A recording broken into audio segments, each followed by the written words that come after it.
Shalom Bapak Ibu Saudara-saudaraku yang dikasihi Yesus Kristus, selamat pagi, selamat bertemu kembali dalam renungan buat kita hari ini. Saya berharap semuanya kita dalam keadaan yang sehat, tetap semangat, dan kita terus berdoa kepada Tuhan supaya kita diberikan hati yang selalu bersukacita, diberikan hikmat dan rasa syukur, sehingga kita bisa mengerti apa yang Tuhan maksudkan dalam kehidupan kita. Terlebih, sekalipun kita di tengah-tengah situasi yang sulit, kita tidak akan meninggalkan Tuhan.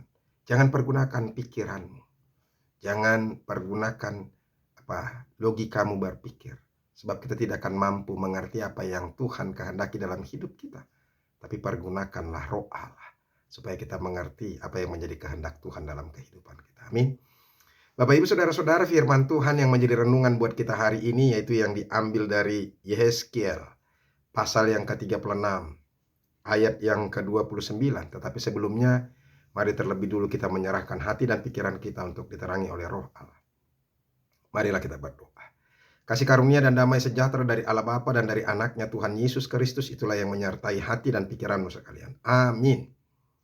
Bapak Ibu Saudara-saudara, Yehezkiel 36 ayat 29 dikatakan demikian. Aku akan melepaskan kamu dari segala dosa kenajisanmu, dan aku akan menumbuhkan gandum serta memperbanyaknya, dan aku tidak lagi mendatangkan kelaparan atasmu.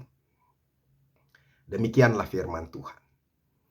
Bapak Ibu Saudara-saudaraku yang dikasihi Yesus Kristus, tadi dikatakan aku akan melepaskan kamu dari segala dosa kenajisanmu.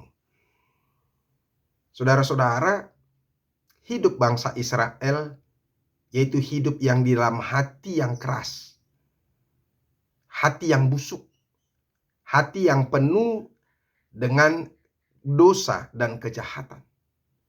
Apa yang ada di pikiran mereka itu hanya yang berlawanan dengan kehendak Tuhan, karena mereka selalu melakukan apa yang menurut mereka baik, dan mereka selalu mempergunakan pikirannya sendiri tanpa berserah kepada Tuhan.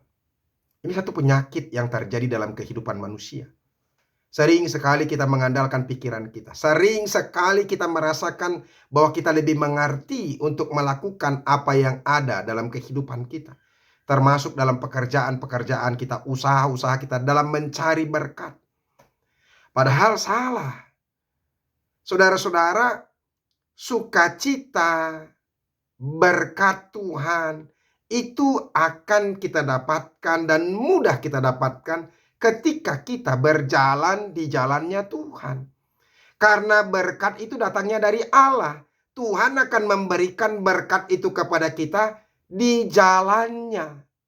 Tidak akan mungkin Tuhan akan memberikan berkat di luar daripada jalan Tuhan. Makanya berjalanlah di jalannya Tuhan. Lakukanlah sesuatu sesuai dengan kehendaknya. Jangan andalkan pikiranmu. Jangan kita pikir bahwa kita lebih mengerti akan hidup ini. Tuhan yang lebih mengerti akan hidup kita. Jangan katakan aku kok yang menjalani hidup ini. Aku yang lebih mengerti hidup ini. Tidak, Tuhan yang lebih mengerti tentang hidupmu, tentang hidup kita. Karena Tuhan yang menciptakan kita. Kalau kita berencana saudara-saudara akan melakukan sesuatu, ingat, makanya firman Tuhan Yesus juga katakan, biarlah kita bertanya dulu kepada Tuhan. Apakah Tuhan mengizinkan atau menghendaki kita untuk melakukannya? Supaya apa? Pekerjaan yang kita lakukan tidak menjadi sia-sia. Kalau Tuhan tidak mengizinkan kita mendapatkan sesuatu, maka itu tidak akan terjadi. Maka doa-doa kita itu harus disampaikan hanya dalam kehendak Tuhan. Biarlah kehendakmu yang jadi, bukan kehendakku ya Tuhan. Itu. Jadi, kalaupun andaikan apa yang kita minta itu tidak terjadi, kita akan cukup bersyukur. Kita akan bersukacita terus. Berarti itu bukan bagianku. Berarti itu bukan kehendak Tuhan. Itu saja. Nah, demikian juga umat pilihan Tuhan pada saat ini. Mereka jahat. Mereka penuh dengan kebusukan.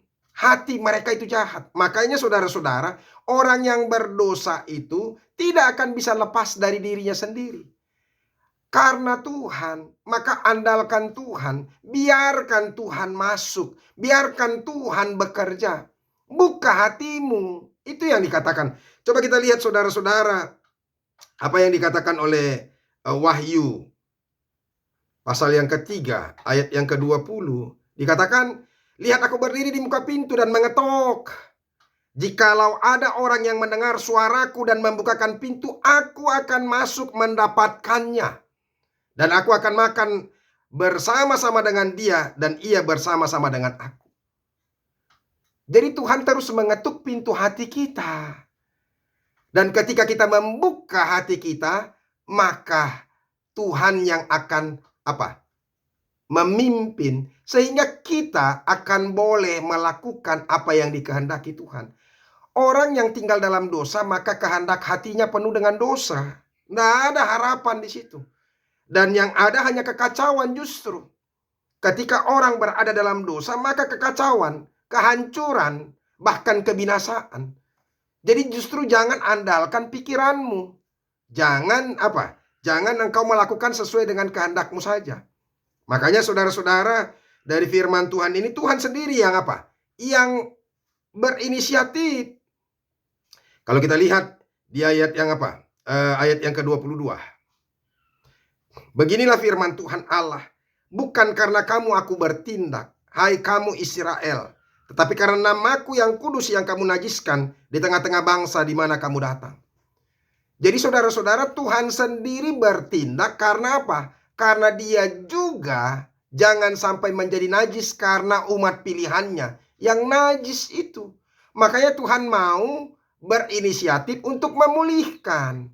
Jadi pemulihan itu datangnya dari Tuhan, bukan datangnya dari upaya manusia. Tetapi saudara-saudara, hati yang perlu, saudara-saudara yang perlu berubah. Itu yang perlu kita kita harus ganti, tapi bukan kita yang mengganti.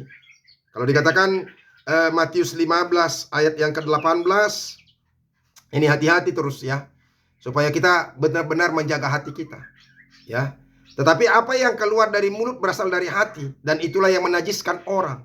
Karena dari hati timbul segala pikiran jahat, pembunuhan, perzinahan, percabulan, pencurian, sumpah palsu, dan hujat. Nah, oleh karena itu, makanya perbaharui hatimu. Bagaimana cara kita memperbarui? Terima Tuhan. Makanya jangan hatimu ditutup, jangan tertutup hatimu, buka hatimu. Mendengarkan firman Tuhan itu baik sekali. Jadi orang-orang yang selalu tertutup hatinya mendengarkan firman Tuhan, dia tidak akan pernah menerima pemulihan. Tidak akan mungkin ada pembaharuan. Tidak akan mungkin ada mujizat. Tidak akan mungkin ada kesembuhan. Tidak akan ada mungkin ekonomi kita bisa baik. Keluarga kita bisa bisa dipulihkan. Perselisihan pendapat di antara orang tua kepada kepada anak, atau suami kepada istri, istri kepada suami, dan juga orang tua kepada anak-anaknya. Itu akan dipulihkan Tuhan kalau kita sendiri membuka hati kita, membiarkan Tuhan. Jadi syaratnya, sebenarnya saya mau katakan kepada kita, gak perlu kita minta tolong kepada orang lain untuk berdoa. Ya, kalau menurut saya, hatimu lah tilik. Kalau hatimu benar, kalau hatimu penuh dengan kehendak Tuhan, maka semuanya akan dipulihkan, semuanya akan diperbaiki. Sekarang persoalannya, hatimu baikkah? Hatimu benarkah, kuduskah di hadapan Tuhan? Nah itu. Jadi bagi kita saudara-saudara, hati. Jadi Dahlan Iskan, mantan Dirut PLN atau mantan Menteri BUMN, dia pernah kena sirosis hati. Dan menurut tim dokter, bahwa jalan satu-satunya untuk menyelamatkan dia hanya ketika dilakukan transplantasi hati. Hatinya yang lama itu dibuang, digantikan dengan hati yang baru, sehingga dia boleh sehat. Walaupun mungkin proses operasi itu beresiko tinggi. Tetapi ketika semuanya berjalan dengan baik, maka dia lebih sehat. Dan dia boleh hidup begitu. Dan kemudian dia bisa mengerti banyak hal-hal yang baru soal hati. Nah, Bapak Ibu saudara-saudara, demikian juga dengan kita. Gantikan hatimu, buang hatimu Tapi bukan karena usaha kita, tapi karena Tuhan. Makanya oleh karena itu buka hatimu supaya Tuhan bisa menggantikannya. Karena Tuhan akan memberikan apa? Memberikan hati yang baru kepada kita. Kalau di ayat 26 dikatakan, kamu akan kuberikan hati yang baru dan roh yang baru dalam batinmu. Dan aku akan menjauhkan dari tubuhmu hati yang keras dan kuberikan kepadamu hati yang taat. Hati yang keras itu akan dibuang. Buang dulu hati yang keras, maka hati yang lembut dan penuh ketaatan itu akan ada dalam hidup kita. Maka situasi akan berganti. Dan ini saudara-saudara, Tuhan mau memulihkan.